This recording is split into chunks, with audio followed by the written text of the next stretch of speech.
La plupart des contrats de location prévoient que le locataire verse un dépôt de garantie au propriétaire lorsqu'il prend possession de son logement.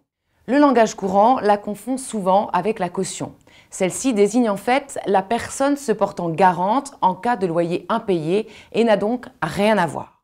Le propriétaire détient cette somme pendant toute la durée du bail. Il peut l'encaisser s'il le souhaite.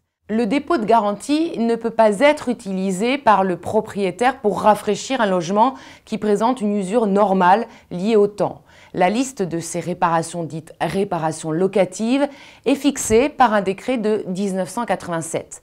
Elle comprend par exemple la réfection des mastiques, de petits raccords de tapisserie ou de peinture, le remplacement des interrupteurs ou prises électriques ou encore le nettoyage des dépôts de calcaire. Depuis le 9 février 2008, pour une location vide, le dépôt de garantie est plafonné à 1 mois de loyer hors charge. Pour les baux signés avant cette date, le montant était de 2 mois hors charge, mais la loi n'est pas rétroactive et ne s'applique donc qu'aux baux signés après le 9 février 2008. Pour les autres types de location, comme un logement meublé par exemple, le montant est défini librement par le propriétaire. Il peut donc être supérieur à 1 mois de loyer.